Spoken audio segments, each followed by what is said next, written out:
அன்பு நேயர்களே வணக்கம். இன்னைக்கு அபாரமான நாள், திருவோண நட்சத்திர நாள். திருவோண நட்சத்திரம் பெருமாளுக்குரிய நட்சத்திரம். அதோட சனிக்கிழமையும் இணைஞ்சிருக்கு. இப்போ சனிக்கிழமையும் நட்சத்திரமும் சேர்ந்து ஒரு அற்புதமான சிறப்பு இன்றைய தினத்திலே இருக்குது. அது மட்டும் கிடையாது, இன்னும் நிறைய சிறப்பு இருக்குது. அந்த சிறப்புகளை சொல்லிக்கிட்டே வரேன். இப்போ வைணவத்தில் பெருமாளுடைய நட்சத்திரம் திருவோணம். சைவத்திலே இன்னைக்கு ரொம்ப அற்புதமான சிறப்பு இருக்குது. அந்த சிறப்பு என்ன அப்படிங்கிறத நீங்கள் தொடர்ந்து கேளுங்க. சனிக்கிழமை இல்லையா, ரொம்ப அற்புதமான நாள். பெருமாளுடைய நட்சத்திரம் என்று சொல்லியாச்சு.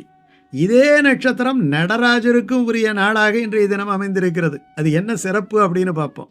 முதல்ல இந்த சித்திரை கருட சேவை.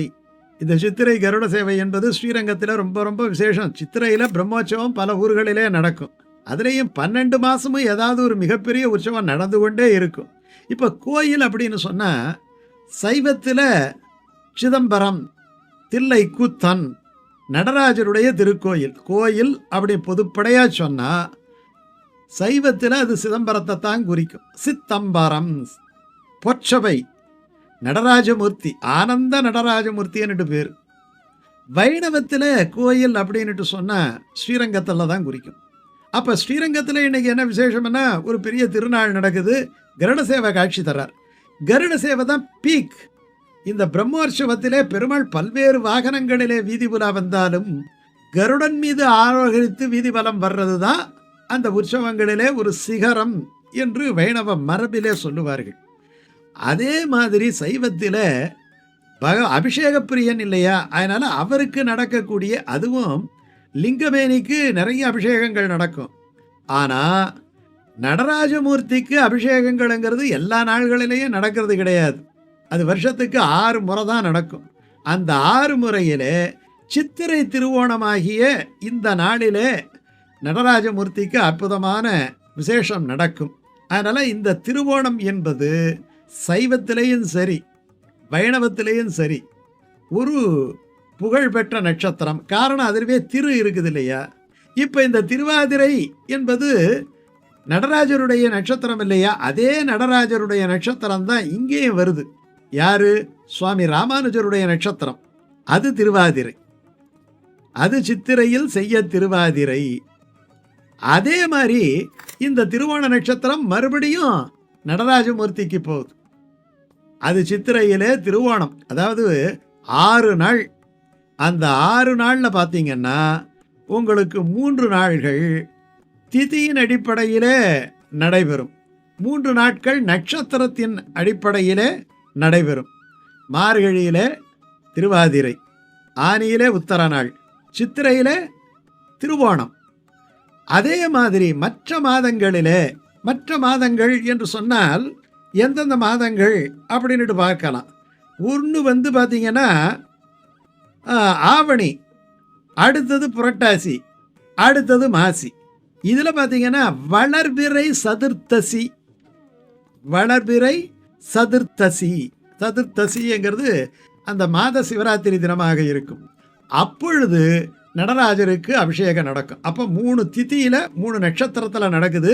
அந்த 3 நட்சத்திரத்தில் திருவோணத்தில் நடக்கக்கூடிய ஒரு அற்புதமான ஒரு அபிஷேகம் இன்றைக்கு. பொதுவாகவே பார்த்தீங்கன்னா இந்த ஆனியிலே நடக்கக்கூடிய அபிஷேகமும் மார்கழியிலே நடக்கக்கூடிய அபிஷேகமும் தில்லை நடராஜமூர்த்திக்கு ஆயிரங்கால் மண்டபத்திலே என்ன அவர் நடனமாடிக்கொண்டே சித்தபா பிரவேசம் பண்ணக்கூடிய 2 வருஷத்தில் 2 முக்கியமான நாள். இது பிரம்மோற்சவம் மாதிரி திருத்தேர் நடந்து ஆயிரங்கால் மண்டபத்திலே எழுந்தருளி அவர் அபிஷேக ஆராதனைகளை எல்லாம் ஏற்றுக்கொண்டு நடமாடிக்கொண்டே அந்த சித்தபா பிரவேசம் பண்ணுவார். ஆயிரக்கணக்கான மக்கள் பார்ப்பார்கள்.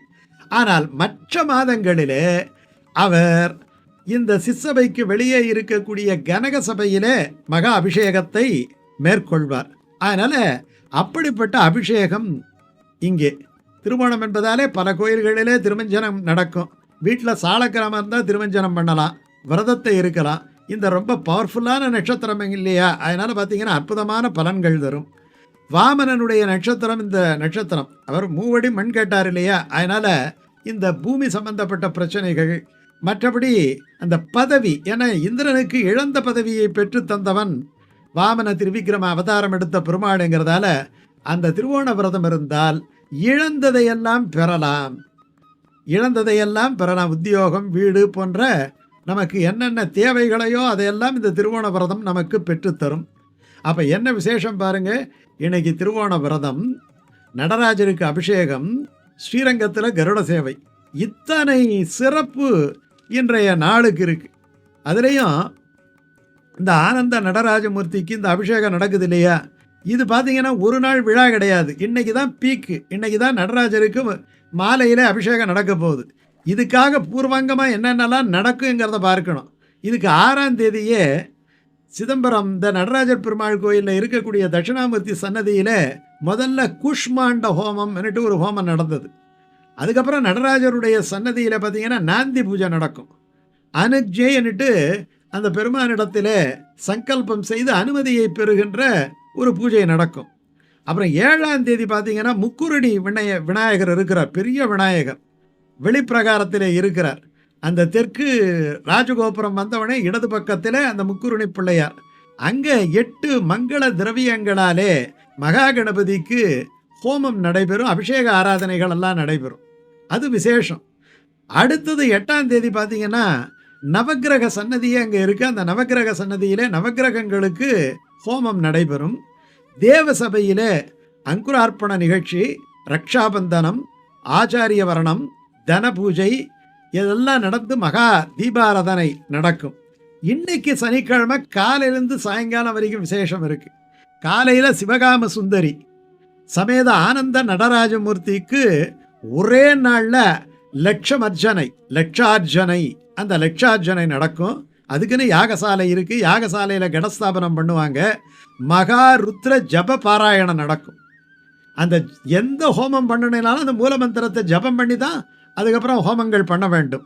அதனால் காலையில் இந்த மகாருத்ர ஜப பாராயணம் நடந்து பிற்பகலில் மகாருத்ர ஹோமம் நடக்கும், வசோதரா ஹோமம் நடக்கும். இவைகளெல்லாம் நடந்த பிறகு மாலையிலே அந்தி சாயும் வேளையிலே அந்த நடராஜ பெருமானுக்கு மகா அபிஷேகம் நடைபெறும்.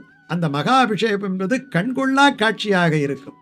அப்போ திருவோணம் என்பது பெருமாளுக்குரிய நட்சத்திரம், சனிக்கிழமை. இது ரெண்டும் சேர்ந்த அந்த நாளிலே சைவ பெருங்கோயிலான தில்லையம்பதியிலே நடராஜமூர்த்திக்கு நடக்கக்கூடிய இந்த சித்திரை திருவோண மகா அபிஷேகத்தை பார்ப்பதென்பது கண் பெற்ற பயன்.